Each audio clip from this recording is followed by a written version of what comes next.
നമ്മുടെ പാലിയേറ്റീവിനാണ് ഈ വരുന്ന ജനുവരി 15-ാം തീയതി. അപ്പോൾ അതിൻ്റെ ഭാഗമായിട്ട് പിന്നെ പിരിവിന് വേണ്ടി ഇറക്കിയതാണ്.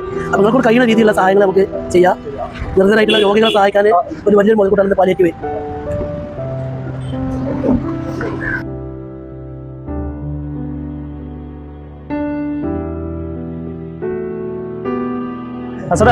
പാലിയേറ്റീവിന്റെ പിരിവിന് വന്നതാണ്. അതൊരു നല്ല കാര്യത്തിനല്ല, പാവപ്പെട്ട രോഗികൾക്കൊക്കെ. അതിന് നമ്മളല്ല പിന്നെ ആരാടാ സഹായിച്ച. എന്നാണ് നോക്കിക്കൂടെ മമ്മൂട്ടി, നേരെ കുറെ അയക്കണല്ലോ ഇത് പത്രം ഇറങ്ങിട്ട് ഇപ്പോഴൊന്നും ആയിട്ടില്ലേ? വലൈക്കും അസ്സലാം. ഇതിപ്പോ എന്ത് കട്ടക്കാരാണെന്നത്? അത് പാലിയേറ്റീവിന്റെ നമ്മൾ കിടപ്പിലെ രോഗികളെ ചികിത്സിക്കാൻ പാവപ്പെട്ട കുറെ രോഗികളുണ്ടല്ലോ നമുക്ക് ചുറ്റും കിടക്കുന്നു.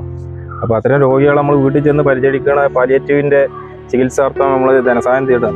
ജനുവരി 15 പാലിയേറ്റീവ് ഡേ ആണ്. അപ്പൊ അതോടനുബന്ധിച്ച് എല്ലാ വീടുകളിൽ നിന്ന് നമ്മൾ പൊതുജനങ്ങളിൽ നിന്നൊക്കെ ഫണ്ട് ശേഖരിക്കുകയാണ്.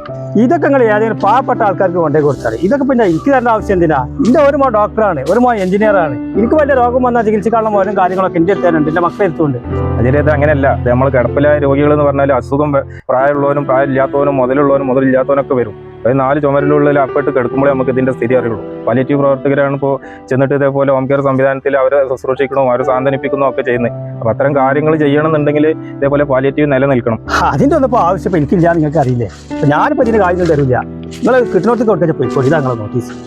ഇതൊന്നാണ് തിരക്കാളെ പണിയെടുത്തോളാം മമ്മുവാ. ഞാനേ ഇവിടെ വരുമ്പോൾ നമ്മളെ തോട്ടത്തിൽ അംസാജിന്റെ പണിക്കാരനെ കണ്ടിരുന്നു. അപ്പം ആ പണിക്കാരൻ പറഞ്ഞ് അംസാജിക്ക് തീരെ സുഖമില്ല, കിടപ്പിലാണ്. അപ്പം നിങ്ങളൊന്ന് വരുമെന്ന് വെച്ചാൽ വിളിച്ചു. ഇതിനെന്താ നമുക്കാണ്ട് പോകാലോ? നമ്മൾ പണ്ട് പിരിവിന് പോയപ്പോഴേ നമ്മളെ വളരെ മോശമാക്കി വിട്ടതാണ് അന്ന് മൂപ്പര്. അതൊക്കെ തീരെ സാധാരണ. അത് ഓരോരുത്തരും അറിവില്ലായ്മ കൊണ്ട് പറയുന്നതാണ്. അത് മുപ്പത്തിന് പോയി നോക്കുന്നല്ലേ.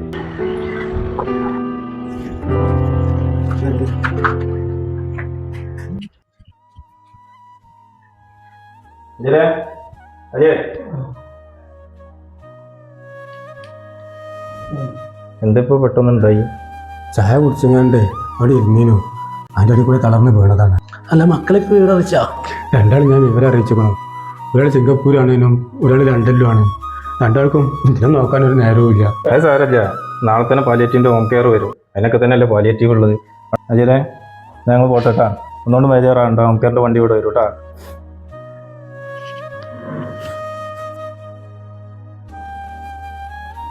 ജനുവരി 15 പാലിയേറ്റീവ് ദിനമായി ആചരിക്കുന്നു.